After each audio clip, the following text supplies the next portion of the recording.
salaamaaleykum mbokk yi di leen nuyu ku nekk turam ak santam di leen dalal studio iRadio ITV bu groupe E-Media Invest den mbégte di dalal tey ay kàngam yi xamante ne dañoo mën la seen liggéey te lu ñuy wax ci xalaat ci li ñu ciy def ci mbirum koom-koom mbirum économie kenn du leen ci naatable ñu ngi dalal kii di docteur Ousmane Birame Sané économiste financier xam nañ ko moom dirigé na fii BRVM local bu Sénégal ci mbirum économie da ci yëngu consultant international la di dalal tamit kii di Mohamed Dia expert financier consultant banque ñëpp gis nañu participation ci débat public bi ci contribution am ci mbirum politique ci mbirum économie ci mbir lu bëri démb nag nguur gi dafa dajale fukki ministre ñu toog jàkkaarloo ak taskatu xibaar yi di war a waxtaan ak ñoom projet yi xamante ne ñu ngi ko yore nu ñu doxalee réew mi ci di xamante ne ay points yu ci gën a téye mooy immigration bi emploi bi dialogue bi Covid bi ak feebar bi nga xamante ne moom moo laal mool yi dañuy nag dajale fii kàngam yi pour càmbar ko ci débat yooyu ci communication bi naka la demee et surtout dem ci fond bi li ministère yi joxe comme explication. Est-ce que doy na askan wi est-ce que sénégalais comprendre nañ ko est-ce que maanaam lu ñu leen sas pour ñu liggéeyal sénégalais ñu ngi ci waaye nekku ci Ousmane Birame Sané ñu ngi lay nuyu di la dalal di laaj rek démb nguur gi dajale na fukki ministre waxtaan ak taskatu xibaar yi am na question yu bëri yu abordé ci forme bi noo ci xalaat.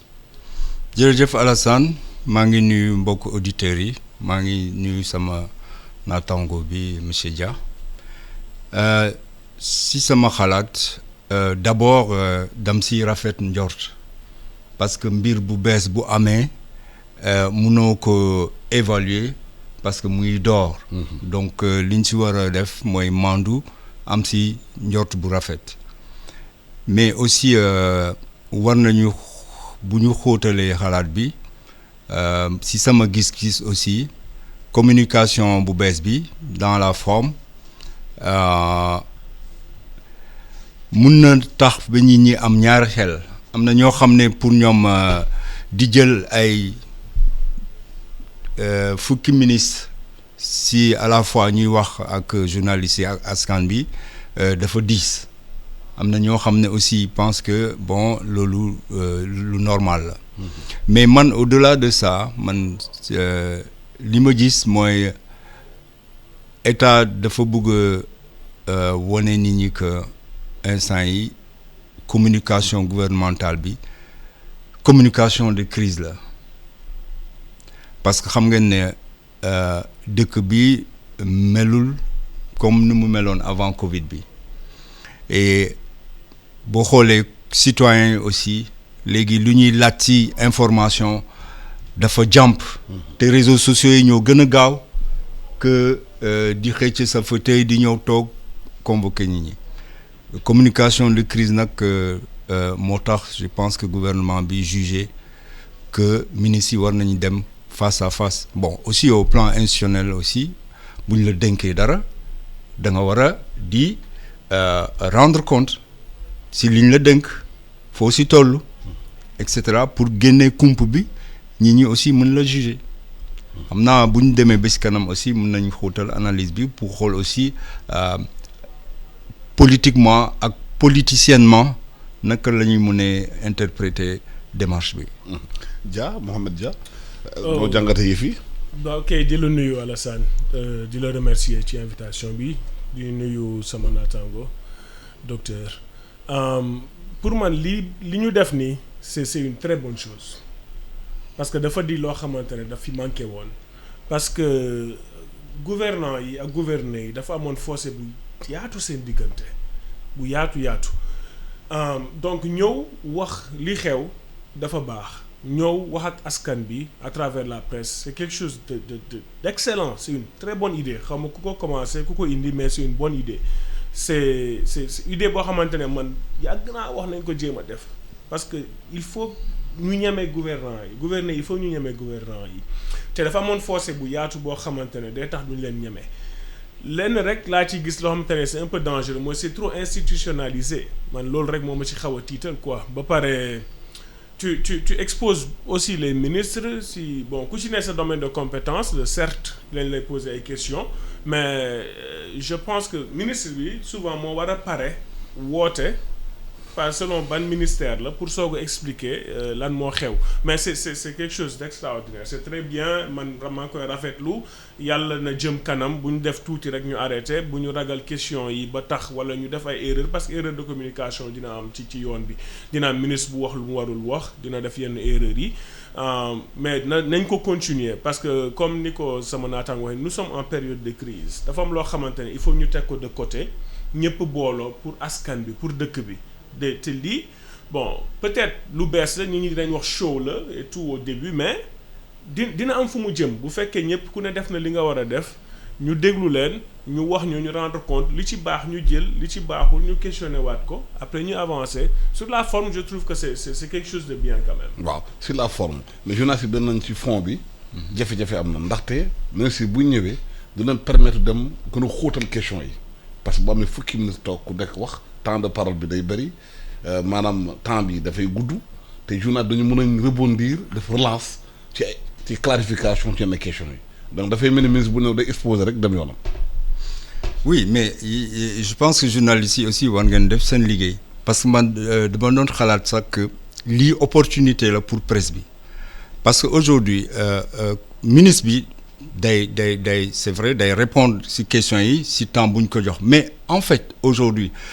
puisque nee nañu fukki fan ak ñeent bu nekk la ñuy def conférence bi mais imagine Alassane aujourd'hui si fukki fan ak ñeent yooyu presse bi mun na woo ay spécialistes par exemple boo jëlee question de l'eau si communication Serigne Mbaye Thiam ñaata spécialistes nga si mën a woo nga jël agriculture tey mun nga woo représentant des paysans représentant des exportateurs et cetera donc presse bi man je pense que lii opportunité la pour relancer presse bi parce que y a des débats et donc 8 ministres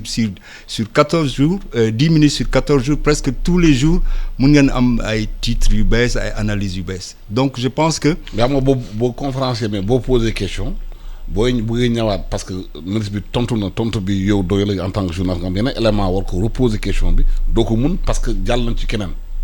donc du mun a tontu question yëpp. oui d'accord mais pour man débat bi dafa war a prolonger wu même au niveau des quartiers et des maisons parce que aujourd'hui il faut que askan bi ak gouvernement bi ñu aujourd'hui bu ñu amee même niveau d'information day indi soit des approches de collaboration parce que crise la ñu nekk boo nekkee ci crise booy communiquer nii mun na indi mobilisation autour d'une question pour la résoudre mun na désarmer aussi ay crises yu bëri par exemple le cas de l'eau et cetera comme mun na indi aussi ay approfondissement de contradiction parce que les parties déggoowuñu mais dans tous les cas man je pense que matière première bu intéressante la pour la presse pour ñu mun a xóotal dossiers yi mun a saytu continuer di gëstu parce que loolu aussi seen liggéey la waaw bu ñu xuusee dem ci mbirum ndox mi dégg nañu explication bi ministre de l'eau assainissement joxe mooy Serigne Mbaye Thiam nee na pénurie bi am ndox mi dina prolongé wu fi ak ay weer am na quartier ba léegi amuñu ndox même bu fekkee am na yéen ñu résoudre waaye explication bu mu gën a joxe mooy retard d'investissement ak croissance démographique bi am fekk entre temps dañu waroon dugal ci ndox mi pour population jot ko mu amut est-ce que explication boobu mun naa dugg ci xelu nit ñi. bon waaw xel mun na koo nangu mais am na fu ma gis erreur de communication quand même parce que bu dee yow yaa fi nekk tey tu es en charge gouverner c'est prévoir certes il y a eu des retards d'investissement et tout ça mais pour man du woon yoon ak place bi pour mu koy jéem a imputer beneen gouvernement bu fi nekkoon il faut nit ki nangoo assumer benn à un instant léegi li mu wax tamit dëgg la mooy démographie bi de nu muy yokkoo ñi nu ñu yokkoo dafa gaaw ça c'est vrai parce que da ngay xool taux de fécondité fii nous sommes à 4,7 donc ni ñuy juree doom dafa gaaw trop par rapport aux ressources de l'État te loolu dëkk bi ñu nekk bon dëkk bu religieux la am na ñoo xamante ne gëmuñu yenn méthode de contraception gëmuñu wàññi doom yi gëmuñu yooyu du lu ñuy waxtaanee Sénégal souvent day indi ay problème mais bu fekkee dëkk ni muy yokkoo dafa gaaw état du am temps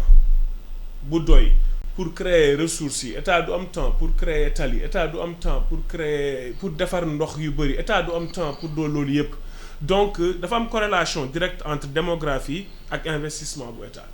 donc du coup tant que bii wàññeekuwul état du mus a nekk à jour ci benn investissement parce que nous sommes encore un pays pauvre dañ koy fàtte souvent Sénégal dañuy wax comme si nous sommes un pays développé le Sénégal est un pays pauvre fait partie des pays les plus pauvres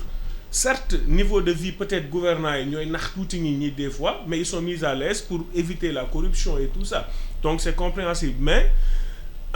gouverner c'est prévoir li ñu waroon def bu ñu xamee que démographie bi dafa bëri mais nañ ñëw wax ak askan bi dafa di askan boo am te ne boo wax ak ñoom dañ lay déglu faut prendre les devants bul xaar ba coow am nga soog a ñëw pour éteindre le feu jéemal bañ a def loolu mooy ngeen ñëw ngeen expliquer carrément problème ndox dina ami pourquoi parce que SONES moo war a def investissement yi c'est une société nationale amuñu yenn ressources yi te tout est urgent au Sénégal parce que il faut nga jox département B te ressources yi doyut donc bu wax jooju leeree ci bopp askan bi ñu xam nous sommes un pays pauvre démographie bi dafa gaaw état du mus a dabe c'est pourquoi l'Afrique est toujours pauvre les pays africains sont toujours pauvres parce que démographie mu ngi ci am na ci wàll bu am doole boo xamante ne ñu bëri duñ ko wax parce que société bi ñu nekk bi moo ko waral mais les naissances là il faut ñu xoolaat ko tuuti démographie bi pour état mun a ñëw donc pour man li mu wax côté boobu dëgg la mais loolu du excuse pourquoi du excuse parce que parallèlement on voit d'autres dépenses de prestige donc bu fekkee ñoom ñu ngi def ay dépenses de prestige bàyyi dépenses de priorité yi il faut que encore communication ñëwaat encore mooy problème communication le gouvernement bi am mooy ngeen ñëw ngeen ni arène nationale de gis ngeen ko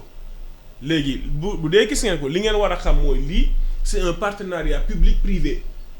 maanaam lii beneen dëkk mooy ñëw tabaxal ñu ko jox ñu ko ñu koy utiliser mais ñoom ñooy gérer exploitation bi ba jotaat seen xaalis soog ñu koo delloo pourquoi pas parce que ça te donne un joyau da ngay am leneen loo xamante ne sa askan da ko soxla woon mais tu n'as pas les moyens mais manque de communication entre gouvernants ak population parce que la population elle est majoritairement analphabète illettré xamuñu terme économique yooyu duñu ko comprendre donc explication boobu moo manqué donc moo tax dañ naan lu tax ñuy defar fii terre ak lii alors que ndox amul ça peut être compréhensible mais ci kaw nga expliquer leen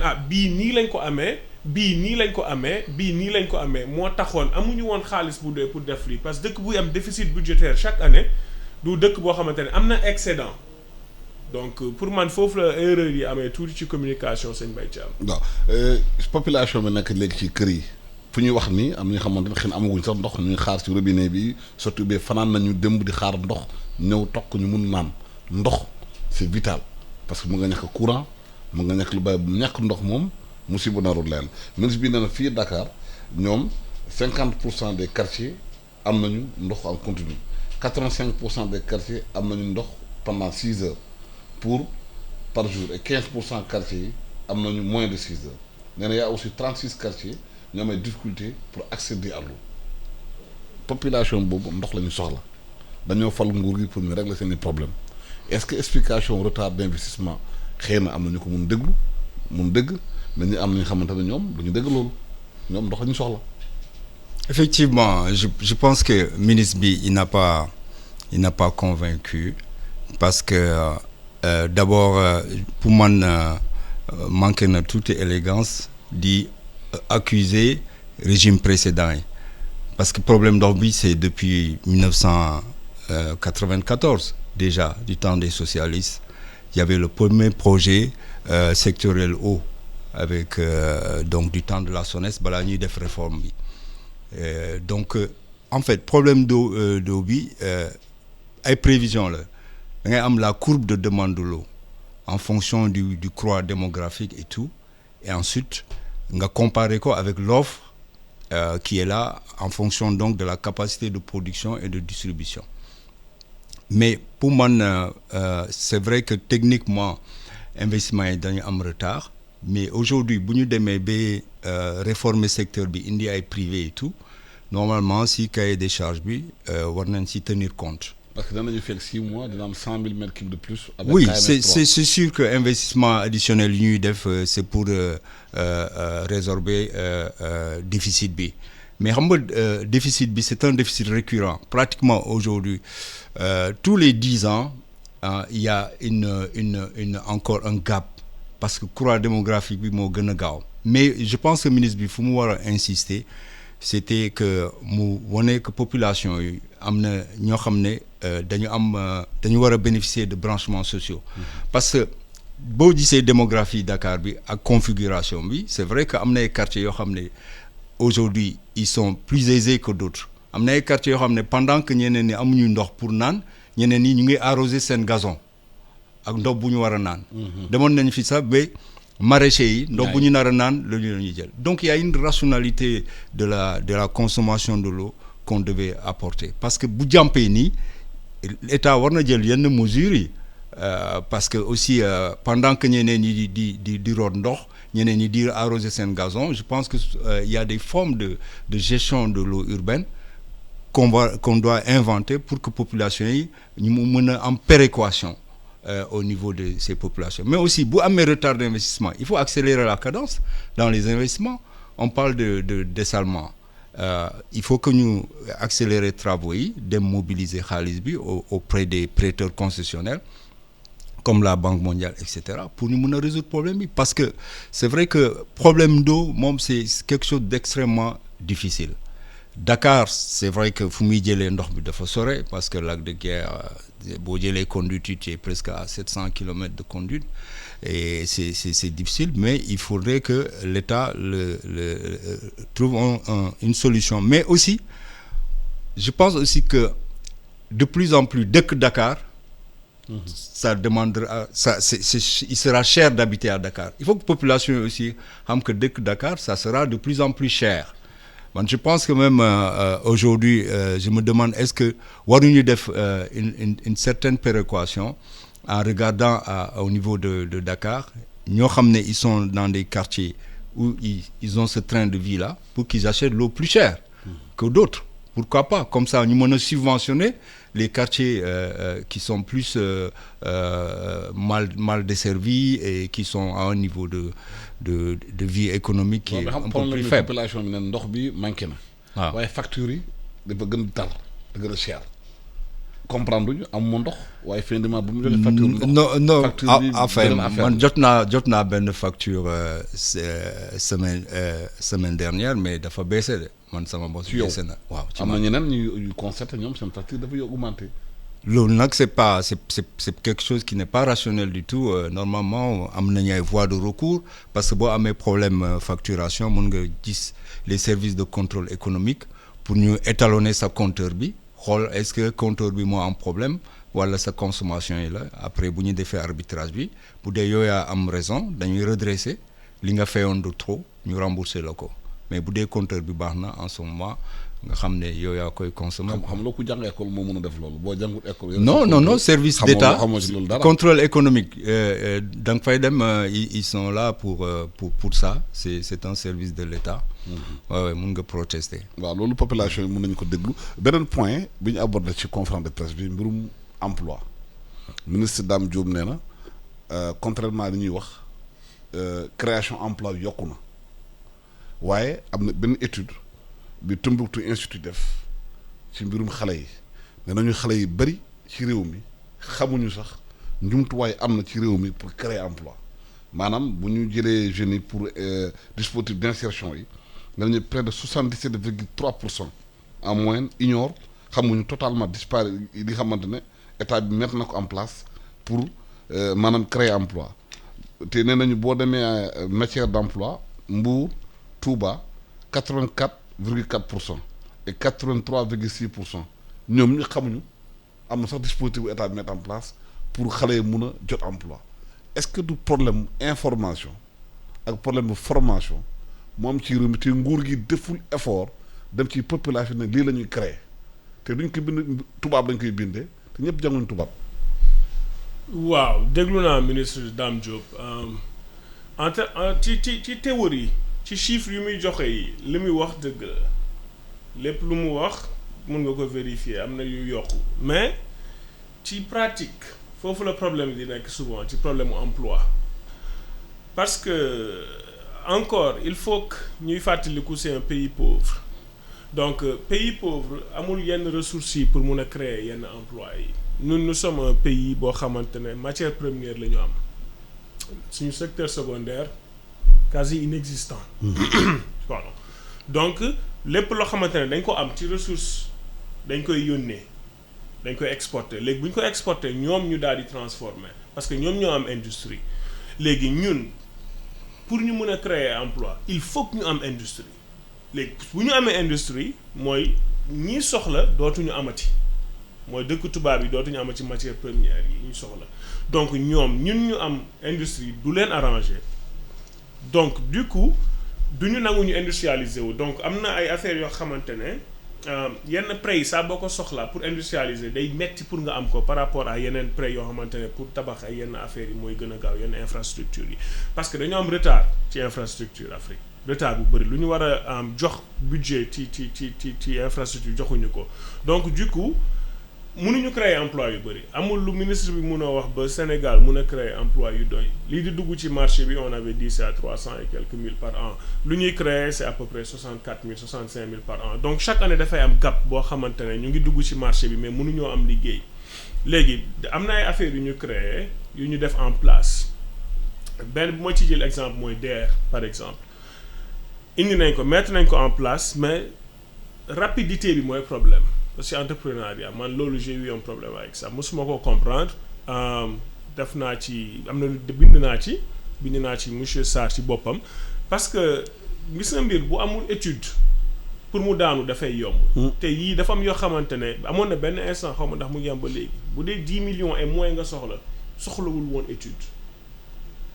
soxlawul woon nga am étude te loolu c'est très dangereux soxlawul woon business plan xaw ma ndax wàññi nañ montant bi wala léegi. forcé nañ ñëpp ñu am ko mais il y a un problème du employabilité j'entends trop ce mot employabilité am na ay dëkk yoo xamante ne ñu ngi ci àdduna bi même boo amul benn niveau mais am na liggéey boo mën a def liggéey boobu mooy lan mooy industrie mooy jarul ngay am xam-xam pour def ko dañ la koy jàngal nga mun ko en 2 heures de temps da ngay ñëw ñu jàngal la dara nga mun ko nga commencé di yëkkati kees di teg wala di def dara industrie muy jàll muy dem donc terme employabilité bi fii Afrique du terme boo xamante ne baax na donc yii ñu jël nii di ko def man li gënoon mooy xaalis bi ñuy mobiliser pour DER yeeg fonds yi yeeg yooyu yëpp noonu ñu jéem a xool nan lañ koy créer ay usine de transformation yu ndaw du nekk ay industrie mais yu ndaw par gox bu ne mun cee liggéey comme ça Dakar wàññeeku mooy li docteur wax sànq parce que Dakar dafa bëri nit. pour nit ñi génnaat il faut nga ñu am ay lu ñu def seen dëkk. nit bu am lu mu liggéey dëkkam toog dëkkam moo ko gënal fuuf nekk Dakar ndax fii day loué te fee am na kër familial yu ci donc unité de transformation yooyu bu amee un peu partout au Sénégal nit ñi dinañ fi jógee ba pare doo am problème wu parce que les milliards là déjà seen dépense de personnel bi rek dafay élevé pour gérer agence yi nii yëpp déjà donc war nañ amaat beneen vision parce que gis nga mbir boo koy def depuis des années gisoo ci changement emploi bi musul am changement depuis Abdou Diouf indi woon na fii l'argent des maîtrises ça yooyu yëpp ku ne indi na sa boss mais doxul donc benn instant il faut ñu taxaw ñu ne lii doxatul kon nañ jéem a changer carrément créer ay usines de transformation yu ndaw parce que tu peux pas concurrencer l'Europe loolu mooy problème ñoom ñoo soxla matière première yi mënuñu industrialiser wu parce qu'il y a encore le problème du CFA. Ousmane Birame Sané étude bi nee na 77,3% ci xale yi maanaam boo jëlee 100 xale juróom-ñett yi xamuñu ndëgëm Sénégal am na ay structures yu créer emploi fi ngay mën dem jëlee information waxtaan ak ñoom parce que liñ ko tëggee ci tubaab la lañ ko tëggee. xale yu bari xëy na si entre temps bàyyi nañu école dégguñu tubaab sama mbokk yi nekk xam ne Fuuta yi nekk Tambacounda xëy na am na xale yu déggu duñ tubaab te am nañu sañ-sañ jot information boobu xamuñu ndëgëm loolu am na sax pour ñu mun dugg information loolu problème la laaj gouvernement bi la ci joxe population bi information bu ñu war a am parce que koppar ñuy dugal ci DER bi dugal ko ci fonds mais impôt sénégalais suñu poos la jógee suñu poosu paysan la jógee suñu poosu papa la suñu poosu yaay la jógee donc ñooñu bu ñu leen war a defal programme war nañu mën a xam da nga am dem fa. Effectivement je pense que statistique bi li mu wax moom ça veut dire que communication bi war nañ ko seetaat parce que boo xoolee un peu ñuy intervenir c'est comme si dañ doon cibler ñoo xam ne ils sont avertis c'est-à-dire c'est un peu élitiste et loolu erreur boobu c'est depuis Abdou Diouf depuis Senghor quand on a commencé à faire des opérations maîtrisards on pensait que donc emploi bi ñu jàng rek ñoo am droit am emploi. Alors que Sénégal informel bi 97% des Sénégalais sont dans l'informel. Mais informel bi moo téye dëkk bi. te ñu nekk ci informel bi bari jànguñu école. On assiste à ce que moi j'appelle la revanche du secteur informel parce que informel bi moo téye dëkk bi informel moo fi wone benn résilience bu kenn musul xalaat ci Covid bi mais aujourd'hui lan moo ki am son master mu dem DER lan la gën a tane sama menuisier bi wala sama mécanicien boo xam ne tous les jours day ñëw ñu koy téléphoner am na benn serrure bu yàqu am na benn lal bu damm am na benn table bi ma bëgg wala sama oto bi dafa panne et cetera koo xam ne il n'attend personne day demal boppam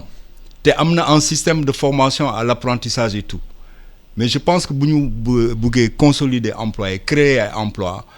et équitablement dañu war a ñëw dans le secteur informel organiser leen formaliser leen ñu pousse leen ñu dem ñooñu am nañu droit au même titre que ki def le cycle universitaire ou professionnel. Est-ce que foofu la ñu war a xaar le ministère de l'artisanat de la transformation de l'informel. Alors parce que exactement ñu bari na informel kenn mënu ko transformer dañ koy accompagner. Non loolu schéma boobu je pense que aussi il faut ñu génn si. Secteur informel bi on n'a pas le choix il faut que ñu formaliser ko xam nga aujourd'hui tant que formaliser wuloo munoo nekk un capitaine d'industrie da ngay di nga am xaalis mais doo mën a améliorer comme bi comme s'il le faut parce que informel déjà da ngay am problème de visibilité parce que doo ñemee génn doo ñemee feeñ parce que yaa ngi ragal ñu imposer la wala ñu redresser la. doo ñeme dugg ci yenn partenariat yi mais entreprise boo koy créer dañ la ne pour 99 ans donc da nga ko war a créer mu njëriñ la njëriñ sa ñu lay doon et cetera. Donc on n'a pas le choix il faudrait qu'on formalise l'informel parce que je pense que boo xoolee même informel yi ñu fa nekkoon il y a 30 ans comme les Serigne Boub et tout ça. Et ils se sont rendus compte que informel le fait qu'on les qualifie d'informel moo leen sonaloon. ma ñëwaat encore si mbirum emploi bi bu ñu ko buggee générer il faut que ñuy consommer ce qu'on produit. Alassane ça sert à rien que sa béykat yi di béy wala di récolter ay produits nga koy exporter bu ñu créer ay chaîne de valeur du bord champ à la table à manger si suñu produit ñuy consommer suñu produit di nga gis dëkk bi ni muy naatee ak ni muy changer. mais loolu foog nga créer ay comme wax unité yu ndaw de transformation. exactement exactement exactement créer ay crevettes dañu war defar Ziguinchor. exactement mango bi créer usine bu koy defar. exactement boo demee Pout mango bi am lu ko defar. exactement yooyu mais bu ñu ko defulee. yooyu dañ koy récolter def ko ci kees yóbbu ko. loolu moo tax ministère de l'artisanat et du secteur informel c'est ça non. transformation parce que aujourd'hui industrie artisanat lay doore ñun sax peut-être que industrie yooyu ngay wax c'est des industries artisanales mais c'est très important aujourd'hui arachide bi ñaata produit mooy génn ci arachide bi. dége bi caaf bi et cetera et tout mais yooyu yëpp c'est des productions c'est des créations d'emplois depuis le décortiquage de bord champ à la consommation boo jee organiser filières yi noonu di nga am les emplois qu'il te faut et comme consommation bi produit local bi lay consommer day soutenir production bi et tu vas voir qu'on va aller encore chercher des hectares de terres agricoles pour produire parce que tant que suñu consommation bi ñu ngi koy jébaane c'est ça non ñu ngi koy jëlee de l'extérieur jégaane nous sommes en train de travailler pour le paysan des autres pays donc il est temps que c'est une bonne chose que ministère de l'artisanat bi ak de la transformation du secteur informel jublu si defar chaîne de valeur yi jublu si xool les emplois qui sont dans l'informel organiser leen consolider leen pour que mu nekk ay emplois décents bu ñu defee loolu je pense qu'on pourrait commencer à vraiment baisser la question du chômage des jeunes. am na beneen poñ bu ministère de maanaam l'agriculture abordé ci conférence de presse bi mooy ci dajeek presse bi kii di Moussa Baldé neen le monde rural est assis sur 600 milliards de francs CFA. te nee na ren campagne agricole bi dina joxe arachide bi 1,8 million de tonnes d'arachide et 3,8 millions de tonnes de céréales nee na loolu augmentation te ñu ngi xaar créer 10 000 emplois agricoles d'ici 2024 xam nga potentialité bi réew mi xam nañ ko waaye problème bi mooy wax ji ak jëf ji dafa am jafe-jafe ci réew mi. waaw moom kay li mu def c'est son rôle hein parce que mooy seen théorie yi li mu wax am na sont assez sur ça mais est-ce que loolu changé na seen niveau de vie est-ce que wàññi na pauvreté foofu noonu pour man loolu moo ëppoon solo jéemoon a xool nu ñuy transformer secteur primaire bi de manière sérieuse moo ëppoon solo que chiffres yi ñuy sànni boo xam te ne c'est un peu insultant quand même par rapport à des gens qui vivent dans la pauvreté et qui vivent sans des infrastructures de base ndox courant ak yenn affaires yi donc les transformations secteur primaire boobu la ñu waroon moom lu mu waroon def mooy xool nu muy créer benn cellule pour xool nu ñuy transformer bi secteur d'ici 10 ans d'ici 15 ans pour xool nu ñu koy jógee ci mode rudimentaire bi yóbbu ko ci fi nga xamante ne moo gën a kawe mooy ëpp koom-koom ci dëkk bi parce que secteur primaire moo war a tirer économie réew te suñu secteur primaire dafay sooxe parce que secteur boobu te ne 17-18% la jël ci PIB bi c'est un peu problématique pour man si suñu dëkk yi donc foofu li mu wax am na ci chiffres yi mais ça change en rien la vie des paysans ça change en rien ñoom si pauvreté bi fa am donc nañ jéem a xool nu ñuy transformer secteur boobu def ko secteur boo xamante ne moom mooy tirer yeneen secteurs yi mu indi effet d'entraînement ci yeneen secteurs secondaires yeeg yooyu noonu pour mu ñëw mooy comme li docteur wax encore chaîne de valeur boobu mun nañ ko créer dañ koy soxla bu ñu consommer local mais li ma ci tiit mooy est-ce que valeur ajoutée dina am aussi parce que tu consommes local oui li ngay def yaa koy lekk mooy autosuffisance am na waaw mais ni plus ni moins mooy li nga am loolu ngay am fa ngay toll ba ñëpp nangu dugg ci xëy na ba mu am excédent xëy na excédent boobu nga soog ko exporter parce que tant que tu n'exportes pas t'as pas de valeur ajoutée donc loolu mooy beneen problème bi ma gis donc consommons local boobu baax na mais xam nga gerte bi tey dafay am excédent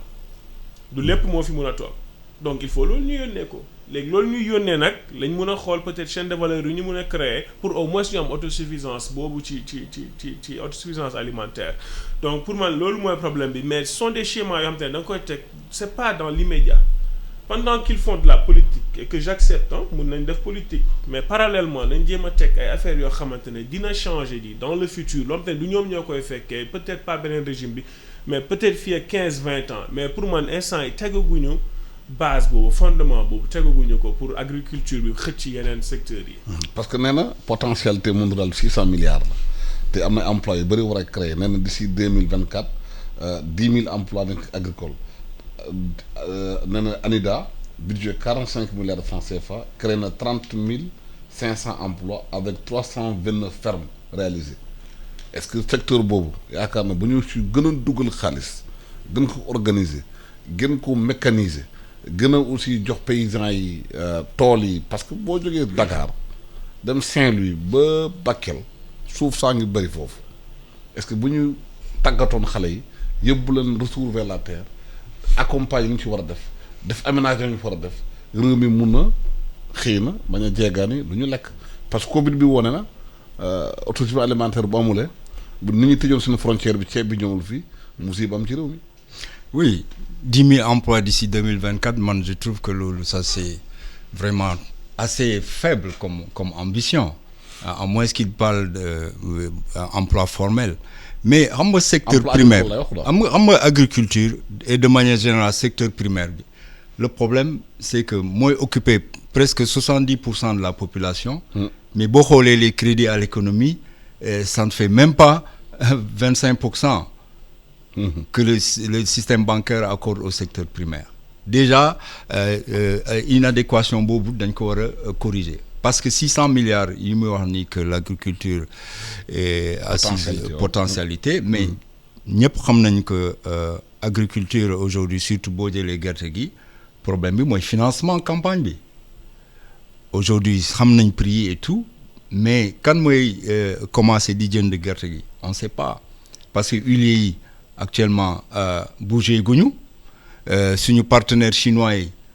xamuñu ban attitude la ñuy am d'autant plus que indiwaat nañu taxe sur les exportations de 30 francs le kilo. Or taxe bi je me rappelle il y a 3 ans de cela waa collectif des producteurs et exportateurs de graines d'arachide COPEGA ñoom dañu contesté woon taxe bi mais finalement état bi daf ko gelé woon. Donc bu ñu indiwaatee taxe bi est-ce que taxe bi dina encourager exportation yu muy wax parce que effectivement on ne produit pas pour uniquement le marché local. 30 francs. 30 francs le kilo exportation bi graine décortiquée. C'est ça dina générer 12 milliards de francs CFA ñu delloo ko producteurs yi sous forme de subvention. Oui mais graines décortiquées yooyu mais yooyu mooy en général yu ñuy exporté en Chine en Inde et cetera mais dégguñu chinois yi. Avec Covid bi. Voilà. Or xam nga ne prix yi koy xëcc en général c'est les Chinois c'est pas l'industrie locale là te industrie locale bi ñu ngi ne teg or xam nañu que ñoom mënuñu jël production bi yëpp donc 600 milliards yi c'est du potentiel dafa jël prix au kilogramme multiplié par la production et tout potentiel là maintenant transformer ko en cash pour le paysan loolu mooy le vrai défi parce qu'il faut que huiliers yi déterminer wu déjà pour ne nous on achète à 300 francs et ñu commencer jënd là en ce moment on sait que chinois yi bu ñu ñëwee sax du am un phénomène de spéculation taxe bi aussi on attend taxe sur les exportations on attend la réaction des exportateurs parce que am na ay sénégalais yu si yëngu est-ce que dinañu nangu loolu et tout te c'est une source de devise quand même pour le pays donc je pense que effectivement agriculture am na potentiel de création d'emplois mooy tous ces projets là les projets d'agropole le Prodac l'ANIDA et cetera yooyu on doit continuer à l'approfondir parce que il y a beaucoup d'emplois informels man 10 000 employés je pense que d'ici 2024 peut-être on doit viser les 100 000 300 000 emplois dans l'agriculture mais il faut ñu mécaniser ko il faut qu'il y ait la maîtrise de l'eau il faudrait aussi que les jeunes ñu won leen que mieux vaut ñu nekk des fermiers et tout parce que léegi agriculture war na passer agriculture familiale de subsistance pour les greniers mais léegi dafa war nekk carrément des PME agricoles yoo xam ne ils sont bien encadrés et tout comme Dia nu mu ko doon wax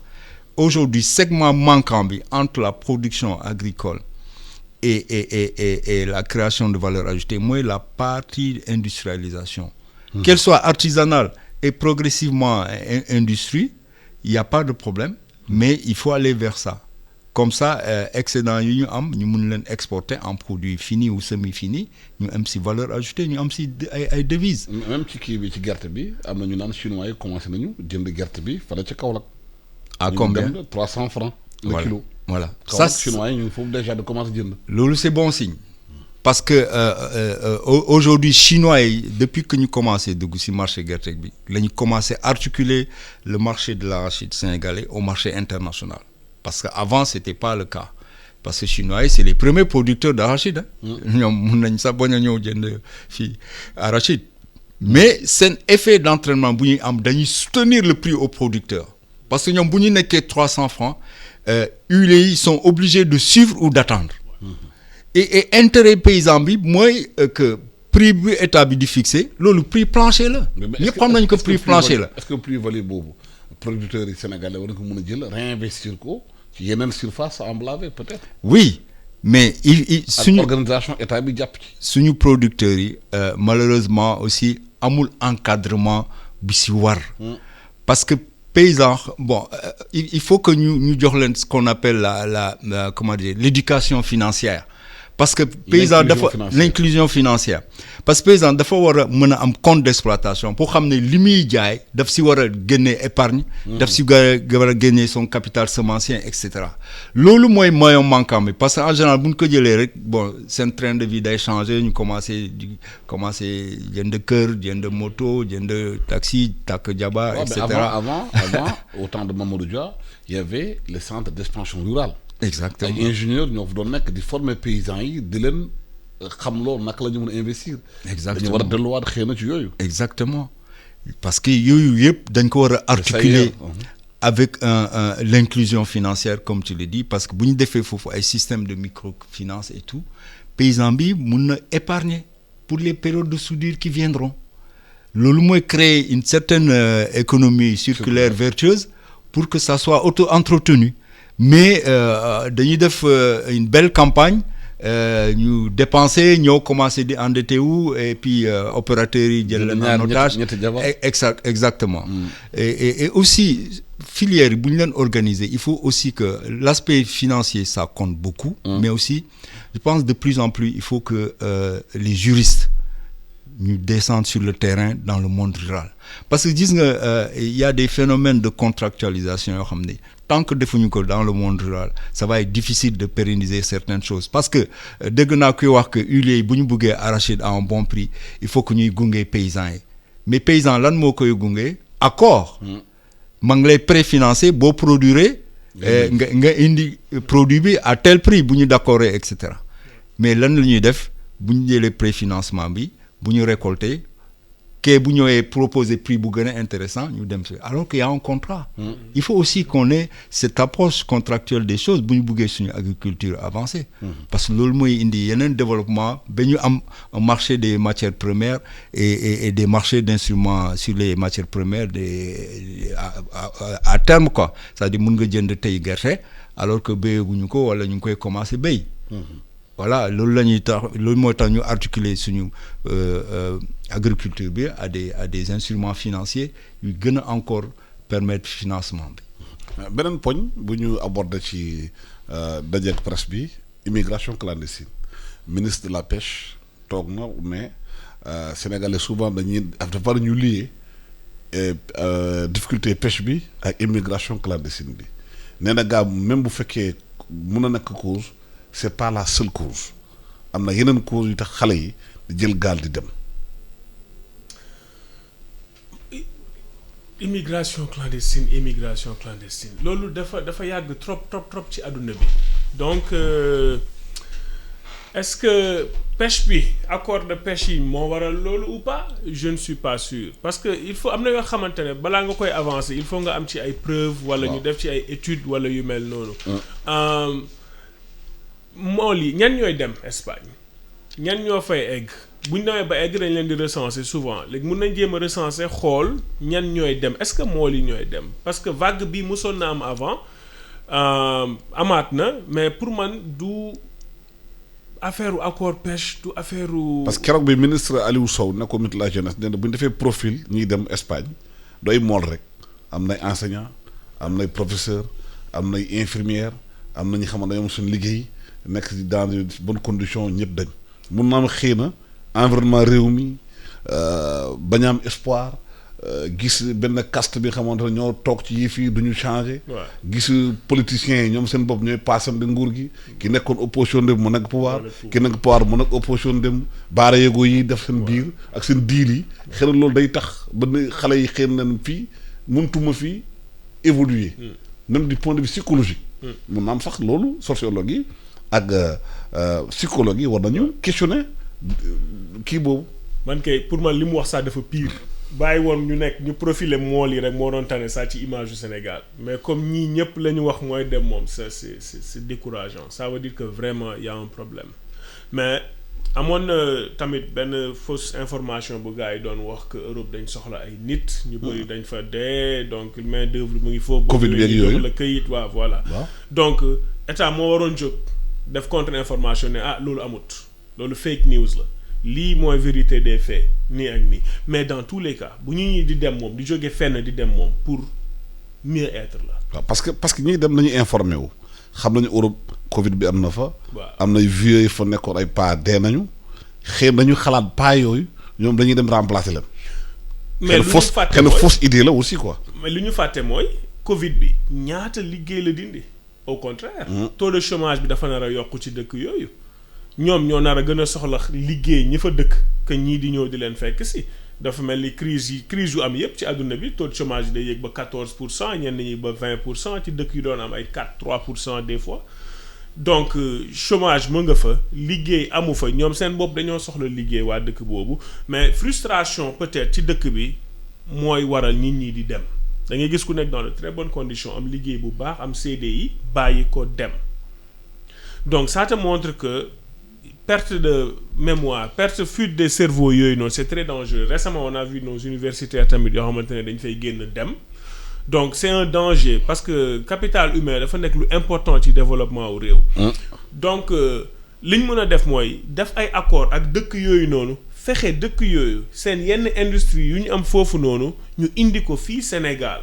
ñu defar leen ay exonération fiscale ak yooyu yépp pour rek xale yi mën a liggéey am fu ñu dugg dans de très bonnes conditions fekk soxlawoo yenn qualification yi pour liggéey te loolu industrie moo ñu ko mën a may accord yi yomb na ministre affaires étrangères pour man dafa waroon ñëw ci débat démb bi da cee waroon a bokk daf ci waroon a ñëw parce que lii da ko soxal directement. amoon na secrétaire d'État au Sénégal de l'extérieur mu ngoon foofu. waaw mais lii pour man affaire ministre la parce que ministre moo war a dem négocier loolu parce que il faut que industrie yooyu ñëw fii am yu fi ñëw ñoom tamit seen politique c'est vrai que dina ne pourquoi ngay jëlal emploi di ko dem mais après tout privé profit la soxla bu xamee tey jii bu ñëwee Sénégal lii lay fay main d'œuvre du fay impôt pendant 10 ou 15 ans xale yi dañuy liggéey mais dafay ñëw y a beaucoup d'entreprises américaines yoo xamante ne Chine lañ demoon ba Trump ñëwee moom moo changé affaire yi ne ku dem léegi dama lay imposer dama lay def nii ñu commencé ñëwaat pour employé ñëwaat fii mais état foofu la war a gën a xoolee munoo créer industrie sa monnaie dafa fort d'accord na mais il faut ngay xool ay alternatives léegi xaaral ma dem naxante ci biti xool yan industrie yaa mun a jëlee Europe Amérique indi leen fii yoo xamante ne xale yi tey doo soxla sax ay formation soxlawul yenn formation ñoom bu ñu ñëwee dinañ former xale yi jox leen ay diplôme donc yaa ngi économiser xaalis ba pare xale yi dinañ liggéey te dootuñu dem dafa réew mi dafa laaj rek toog waxtaan ñun ñëpp ñu waxtaan bàyyi politicienne bi yuuxu def nga lu baax defoo lu baax bu gouvernement waxee baax na opposition ne baaxul am na lu baax am na lu bon mais faw ñu xool lan mooy intérêt réew mi intérêt supérieur réew mi pour man moo war a primer en position partisane yi liggéey la dëkk bi soxla xale yi ils sont jeunes nous sommes un pays jeune xale yi amuñu qualification taux d'alphabétisation baaxul taux de scolarisation baaxul xale yi dañuy dem teel a génn école parce que parents yi nañ soxla main d'œuvre xale yi donc nañ indi industrie yi fii de l'extérieur ñu ñëw fii ñu mettre leen dans de très bonnes conditions mu wóor leen bu ñëwee Sénégal ils vont avoir plus de profit comme ça xale yi mën a liggéey foofu noonu pour man loolu mooy solution bi à court terme ndax la ñu mën a defaree réew mi ba ñi am liggéey bañ a bàyyi seen liggéey di jël gaal dem parce que profil ñi dem ci géej bi du seulement mool yi. Alassane problème bi lu problème bu complexe la déjà au début da nga doon yaakaar que ñu amul liggéey ñooy dem mais ñu am liggéey ba bàyyi seen liggéey fii di dem loolu c'est quelque chose qui est très difficile déjà moi je pense que rumeur buy ne personnes âgées yi ñu ngi dee en Europe dañ leen war a remplacer ça boobu amul fondement parce que ñooñu c'est des gens qui sont dans les maisons de retraite ils ont près de 80 ans ñooñu ce n'est plus la population active liggéeyatuñu voilà donc ñooñu mënoo leen remplacer ak industrie yi tëj foofu mais moi je pense que plus globalement aujourd'hui dañu war a def ay assises sur l'immigration clandestine et l'emploi voilà, des jeunes ensuite dañu war a créer un fonds spécial pour soutenir les jeunes et freiner ou arrêter l'immigration clandestine. Parce que Alassane pour man ñuy dee yal na leen yàlla xare àjjana mais ñu si mucc ba ñu ñëwaat fii ñooñu dañ leen war a récupérer. La DER dafa war a créer une ligne spéciale parce que ku am fitu dugg gaal pour uti sa koom boo ñëwatee potentiellement yow tu es un entrepreneur. Ça veut dire que bu ñu la récupérer tàggat la jox la formation en entrepreneuriat jox la ressources yooyu da ngay am confiance da ngay gën a bëgg sa réew parce que xam ne sa réew fàttewu la parce que ñii c'est des gens yoo xam ne c'est une force mentale et physique boo xam ne bu ñu leen pousser dinañu dem loolu c'est très très important mais souvent je pense que gâchis la que xale yi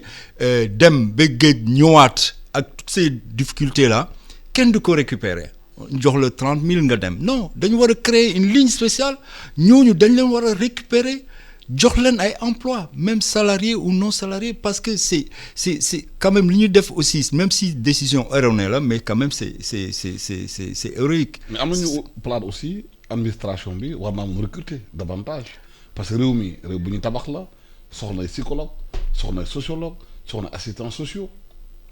oui administration. boo demee États-Unis l'administration recrute beaucoup. oui mais xam nga état aussi dafa am limite pour créer des emplois quand même loolu moom il faut l'état dafa war a créer les conditions pour que investissement privé bi comme ni mu ko waxee créer emploi et je pense que am na benn structure bu nekk Diamniadio la zone économique spéciale.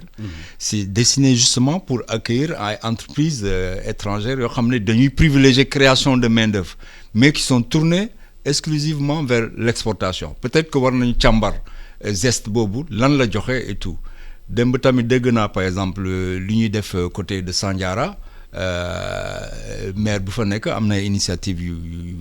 baax yu intéressant pour générer de la création d'emplois parce que dafay def un pôle financier yoo xam ne toutes les banques seront là pour financer les industries et créer des emplois je pense que am na expérience yoo xam ne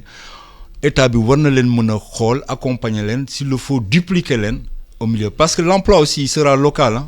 dañu war a am ay solutions locales par exemple état créé woon na fii ay missions locales pour l'emploi là les 1000 là mais yooyu c'est extrêmement important et puis aussi Alassane base de données dañ ko war a am parce que aujourd'hui mënoo def lenn boo amul les bases de données les big data les statistiques c'est à partir de ça que dañu war a mën a répertorier tout am profil yëpp analyse yëpp pour mën a résoudre question bi mais yow amoo fichier d'emploi des demandeurs d'emploi xamoo sa jeunesse profil âge profil social profil études et tout mais naka ngay mën a créer une politique d'emploi durable loolu tamit problème la. waaw temps bu ñu doon joxoon jeex na de maa ngi leen di gërëm di leen sant di gërëm Mohamed Dia di expert financier consultant banque di gërëm docteur Ousmane Sané di économiste financier ne waxtaan ak yéen ci conférence de presse bi xamante ne maa ndaje ak presse bi nguur gi defoon dem poñ yu ñu ci aborder ndëgëm askan wi comprendre nañ ko dugg na seen i xel ak lan la ci war a càmbar ci biir ñu ne gërëm di leen sant di leen ñaanal yéen doog jàmm.